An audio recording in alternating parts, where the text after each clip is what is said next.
Let's go for it!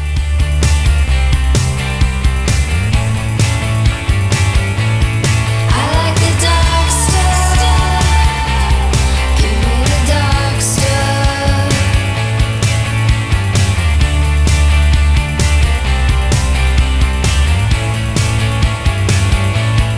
I like the dark stuff. Give me the dark stuff.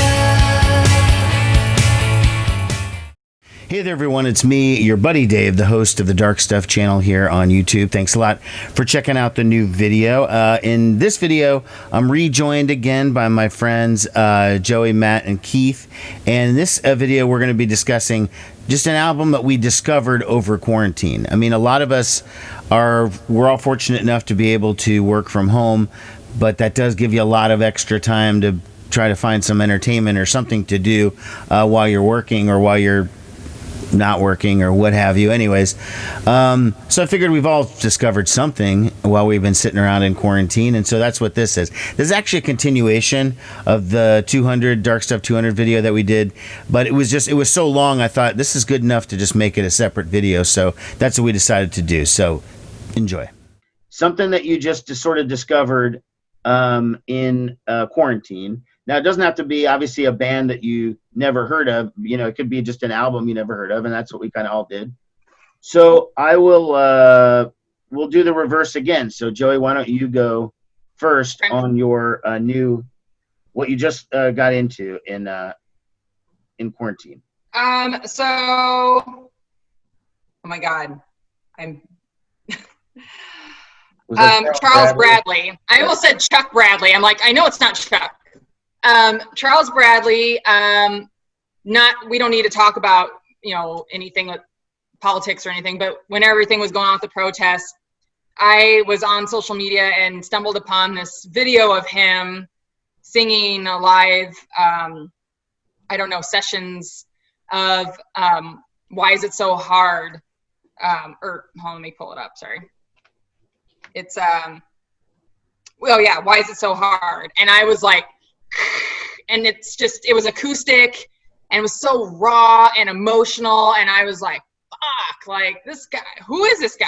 I mean, I love a lot of like that blues stuff, but had seen this album, like I was kind of familiar with who he was, but I never dug into his work. And man, I don't know if it was just because I connected with it with just everything that was happening, but I was like, it was just very soulful, and I was like, I need to listen to more of this guy. And I really love, how he starts off, The World Is Going Up in Flames. That's the opening track. But oddly enough, when I was going down a rabbit hole of his work, he does this awesome Black Sabbath cover of Changes. Really?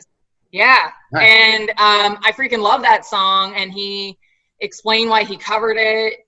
And oh my God, this guy's freaking awesome. And on this album, he covers a Neil Young. He covers Heart of Gold. Oh, okay. I saw that on the track listing. I didn't know if he was covering Neil Young. Yeah.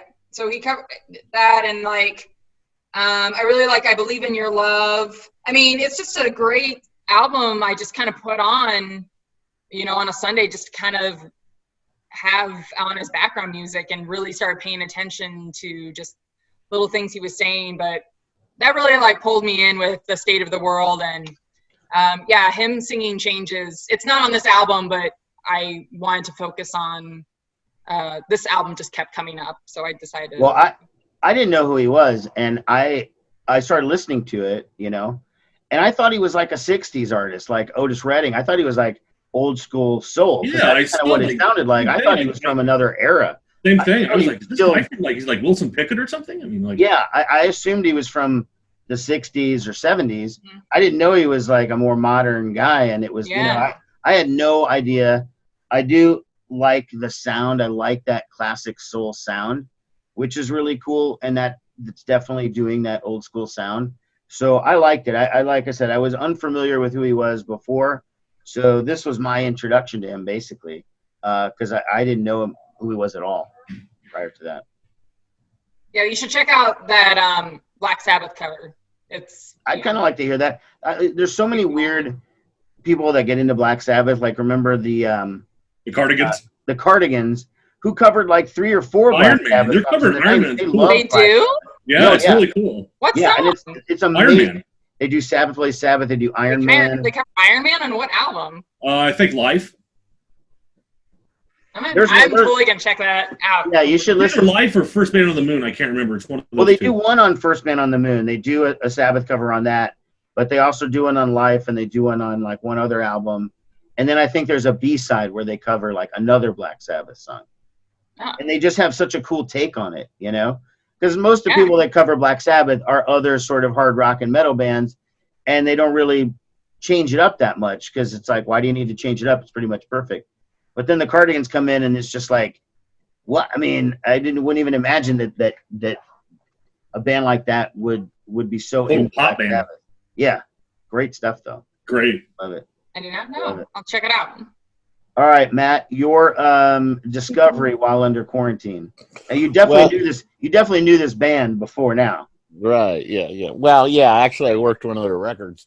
I've never been a fan of Bush. I've worked one of their records, in fact. But when you're in quarantine, you have a lot of time to listen to a lot of music. And the guitar player in Bush is this guy Chris Traynor, who used to be in a New York hardcore band called Orange 9mm, and he was also remember that on band. a Helmet. Yeah, he was also on a Helmet record, Aftertaste. And when I worked at Interscope, I worked that record and I ended up becoming friendly with Chris. And Chris is the current guitar player in Bush, and I checked out the record. It's been out like a week, and it's super heavy. It's heavy for Bush, and it's a real hard rock record. There's a song on there called "The Kingdom," which is what the title track of the record. It reminds me of something that Chris's fingerprints is all over this record, and and it's actually gotten me sort of into checking out some other revisiting some older Bush, and it's really not that bad. Now, over 20 years later, maybe, but I got to give it to Gavin to still be doing it and doing it. Making heavier music because he certainly probably doesn't need to. He probably has a bank account that he doesn't need to do anything. But I was really impressed with the record. In fact, and I tried to doing a little research beforehand to who I couldn't find anything about who produced it. So I text Chris and. Well, there are 2 songs in the record that were worked on as producer who produces a lot of sort of metalcore bands. And the rest of the record was Gavin worked on with this guy, Taylor Bates. Taylor, he does a lot of movie scores, and he produced the last 2 Manson records. And I think that might have a lot of influence on probably why I like the record as well. Is Tyler, he does some really cool stuff with the soundtrack in the movie scoring world. So, but yeah, I mean, I've listened to it a few times. I've listened to it on my morning walk, and First of all, Gavin Rossdale fucked up by cheating on Gwen Stefani. That was a huge mistake. Okay. Oh yeah. She looks better now in 2020 than she did at her peak in the mid 90s. That was a big fuck up on his part. Number 2, you know me. I've just never liked Bush that much. I know. I always saw them in line with I used to tease Bush. Yeah.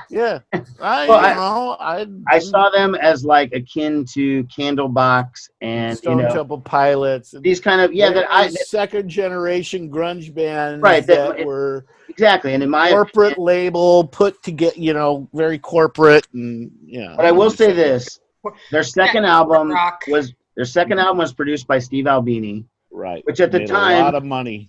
Which at the time for me was just proof that Bush was just copying Nirvana, because it did sound like Nirvana on that first album, and then all of a sudden Nirvana does an album with Steve Albini, and then Bush wants to do an album with Steve Albini. So I just wrote them up. That's another level of phoniness. I was like, fuck you guys.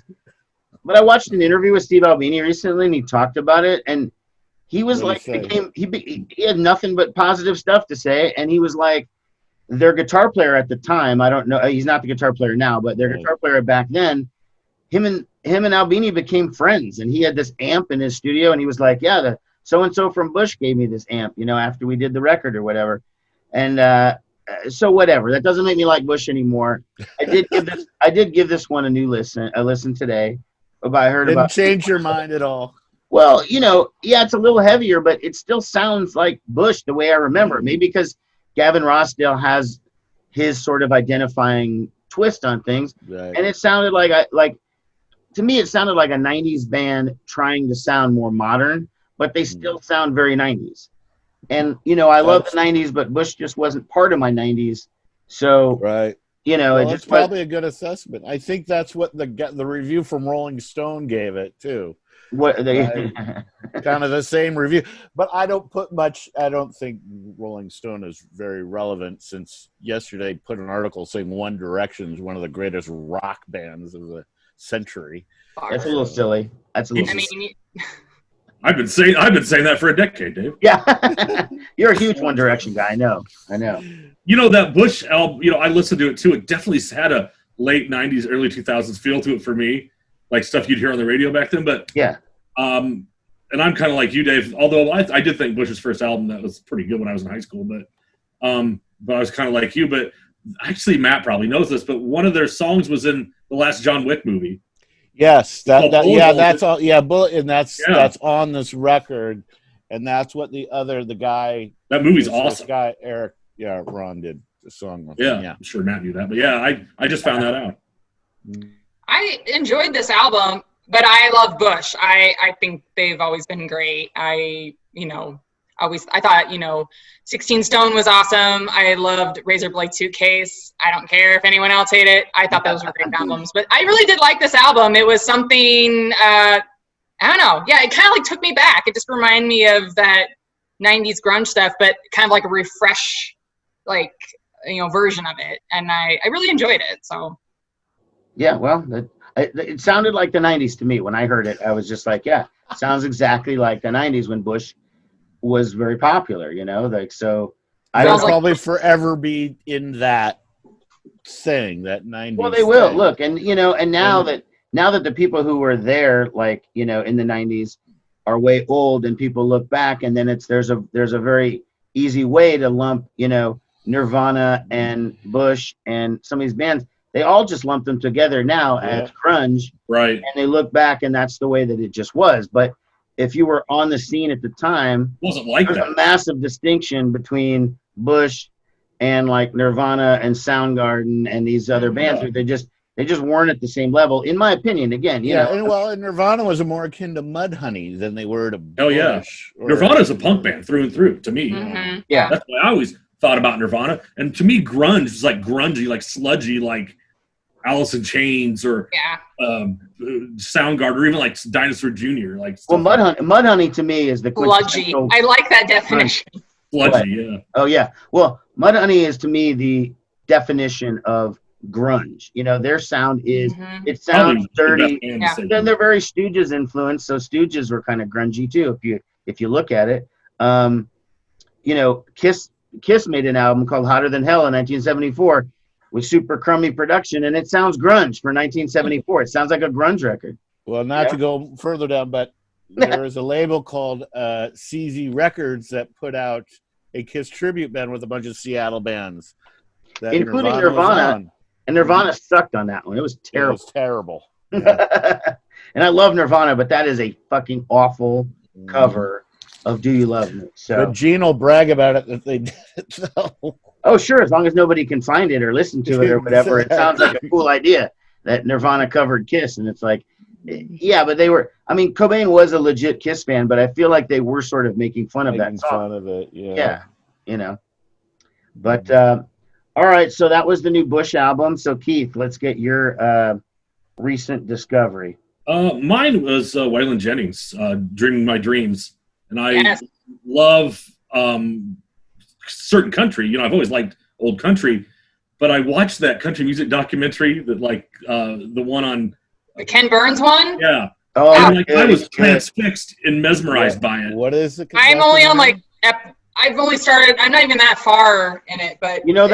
Ken Burns, who does those like multi-episode PBS specials, like on the, well, he did one on the Civil War. the Civil jazz. War and Vietnam and whatever, but he did one on country music, and it starts in like the 1800s and shit. Oh, yeah. Like, it was super fucking interesting. I mean, Where can I find it?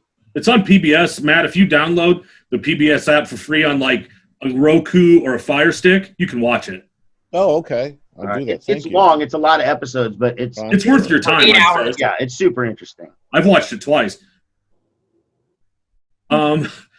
So this documentary totally transfixed me, and I've always loved like old country. Like I love Johnny Cash, and I love Hank Williams and Patsy and stuff like that. And like some of the even other stuff too. Like I love like some of the Bakersfield sound stuff. I love Buck Owens and stuff like that. But watching this made me realize, I'm like, fuck, the Outlaw Country episode was the best. Right, And- I love that outlaw country stuff. That's my kind of Right. country. And I still, to this day, and I mean, probably minority opinion, I don't like Willie Nelson. I don't like his voice. He's a great I do like songwriter. I just never liked him. I still don't like him. But they did a lot about Waylon. And I'm like, God damn, every song they played by Waylon was a killer. And it started making me think, I need to go back and listen to this guy. And that album, Dreaming My Dreams, really like took hold of me, and it's awesome. And he talks about, how he can go into Nashville, and it's just and as most country artists, half the record is covers. Country is all about Right. cover. It's all about the song. They do, their performance. Right. Like, And it's you find not a good frowned song. upon in country to cover. The rock industry was like that too in the 50s and 60s. Right. You'd see like the same song get covered by like 5 or 6 artists. Look at like One or two of them would have a hit, I Fought the Law or songs like that. They were covered. Yeah. But this Waylon Jennings album is fantastic, and I've really been listening to it a lot, and a lot of Waylon Jennings in general. Have So this you was- heard his son Shooter? Yeah, he's good, Yeah, he is really good. really good. I love his work. He's a really good singer songwriter too. And he produced Duff McKagan's last solo record. Oh, he did? Another time. It all ties in, man. It all all goes back to GNR. There you go. The circle of life. But so Waylon Jennings, Dave, that's mine, and I recommend it to anybody who likes some outlaw country, or this is totally where like Drive By Truckers got their shtick, Oh, yeah. Yeah, and I love Drive By Truckers. Dave and I've seen Drive By Truckers live many times. a couple of times. Yeah. No, And we've seen Jason Isbell. just a couple of years ago at the waiting room outside when it I think that was last summer. Yeah. Was that last summer? Yeah. Oof. I don't know, Dave. It's been so long since I did something outside that was I fun. know. It feels like it was 20 years ago. I know. It could have been last summer for all It I could have remember. been. I don't remember. No, this is the kind of country that I like. That 70s. I do like Hank Williams, the original Hank Williams from the 50s, and I like a little bit of that stuff. Early 60s, like you said, Buck Owens. I mean, I'm no huge expert on the style. I mean, I did love that documentary, and especially how it focused so much on Johnny Cash, who's always been one of my favorites. Yeah. Waylon Jennings is one of those guys that I've always liked whenever I hear it, but I've never invested much time in listening to his stuff. So when I heard this album, I didn't know what it was. I've never heard it before, but it sounded really good, and it was like, that is the kind of country. I mean, I wish country guys were still like him. And I know not now like it's all pop this. stars I mean, like there's now. great country out there now, but you got to like look to find it. All the country that's out there that you hear is like fucking bro country and. Well, and the kind of somebody like Jason Isbell, most of his people that like him don't like, the country music scene doesn't care for him, and the people who like him are more like kind of indie fans who just this is their kind of country. People like Isbell and like Sturgill Simpson and stuff like that. It's a total offshoot of country. Like my redneck brother, who like is a total bro country guy. If he hears he's with me and he's in my car, he's like, "Yeah, boy, who's this?" And I'm like, he grew up in my same house, but he somehow has an accent. And he's like, "Who's this boy?" And I'm like, "Oh man, this is Sturgill Simpson, or this is Jason Isbell, and it's like, oh man, fuck that. But before He he knew liked it at first. he liked it, you know. Didn't Sturgill Simpson like release a hard rock record like a year Yeah. ago? Or something? Yeah, he It was did. like inspired by like ZZ Top. It's actually Yeah. really good. That would be Thank you. cool. What? That Yeah, would be cool. it's very upbeat and has this total. I was reading about it like ZZ Top inspiration. So And I absolutely I love ZZ Top. So yeah, I've been listening to a lot of ZZ Top in quarantine. I just Dave, that's not a bad thing. no, not a bad thing at all. Oh. I mean, I've been on a deep dive with them and Blue Oyster Cult. Just Their saying, documentary's great that just came out, by the way. that was pretty good. I wish it didn't There's stop a at ZZ Top Eliminator. documentary. It stopped at Eliminator. Yeah, it's on Netflix, I think. But Okay. it's their whole career from the beginning, and then like Eliminator, and they were huge, and then it's like, oh yeah, and then it's over. You know, then it's No, like they it's don't over. even talk about anything after that. It's kind of funny. I mean, maybe there'll be a part 2, but I kind of feel like they could have just mentioned it a little bit, you know. But yeah, and Norton, this Waylon album, out of all the records we've been reviewing, I've been listening to this one the most because I freaking love I'm it. glad you liked it, Joel. I mean, this was a series, like, there was like a period of like 7-8 years. All his albums were like phenomenal. And it was like from like 75 to like 81. And this is one of those albums. And Yeah, he it's was great. just at a creative peak. Guy was on fire, as they say. Yeah. Yeah, he was great. All right, we'll do my final one, my quarantine discovery.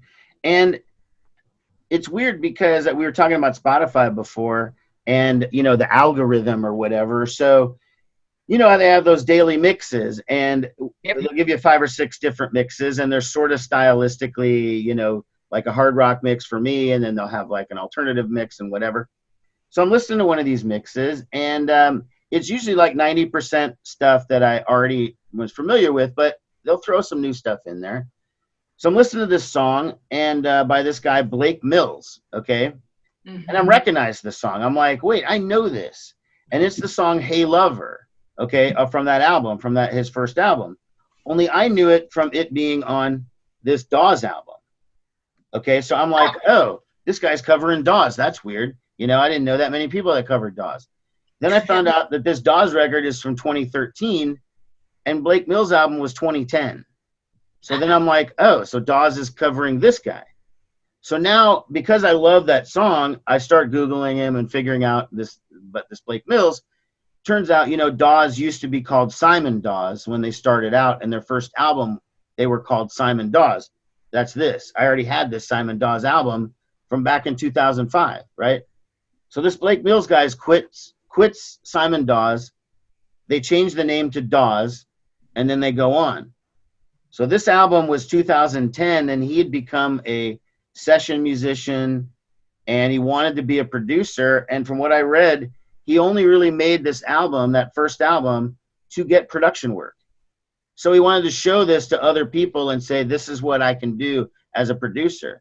Turns out it's like super cool, kind of folky, kind of alt country, kind of just weird, like indie sounds. And I mean, it's just like super good. And then I found out the connection to Dawes.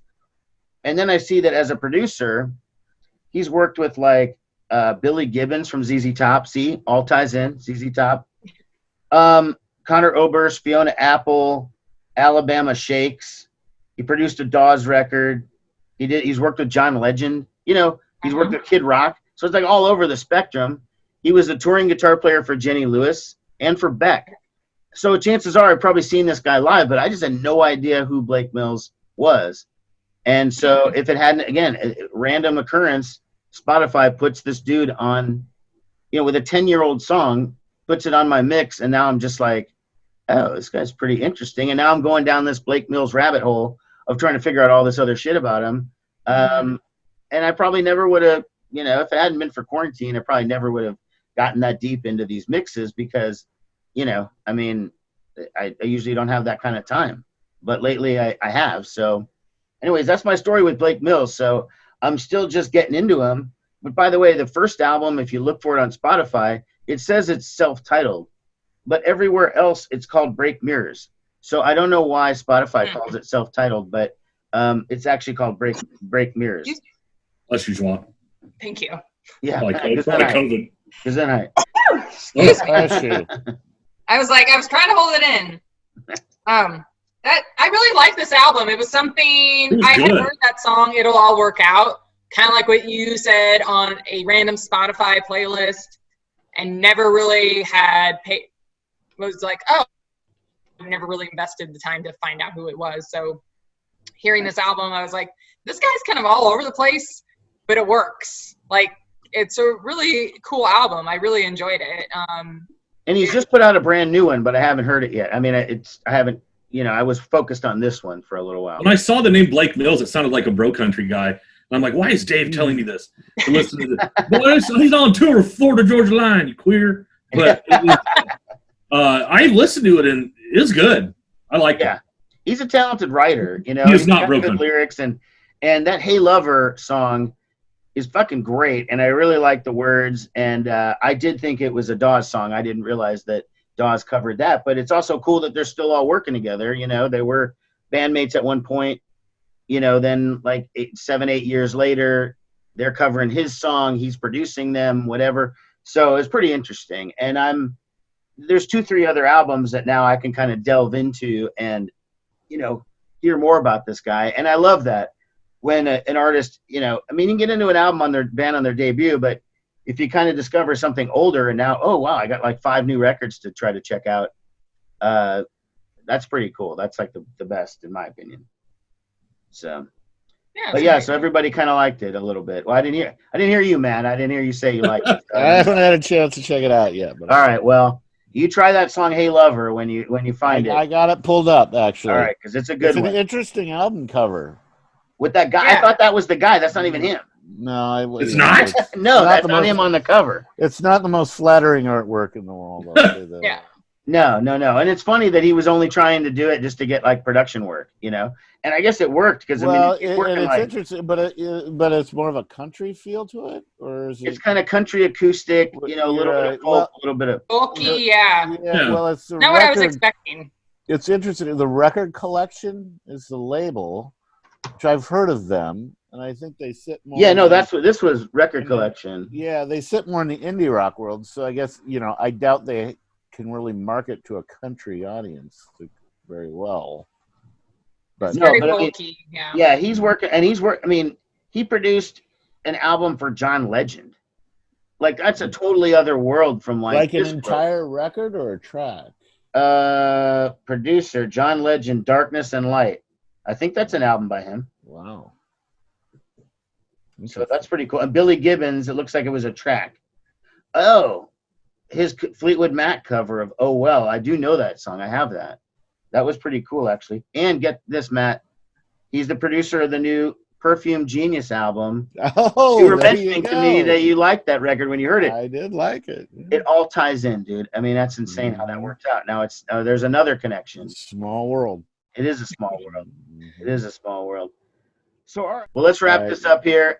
Great meeting you guys. Yeah, thanks a lot, everybody. And we'll as soon as I get this video out, everybody promote it on your social media, except you, Keith. I know you don't do social media, but everybody. I'll promote it by word of mouth. You're the smart one. You're the smart one. Yeah. You're gonna have to start doing snail mail. Yeah. I'll promote it by calligraphy. Hear ye. I'll put a sign up. All right, you've made it to the end. Thanks a lot for watching this video, everyone. Please like and leave a comment. Thanks a lot. Take care. Bye-bye.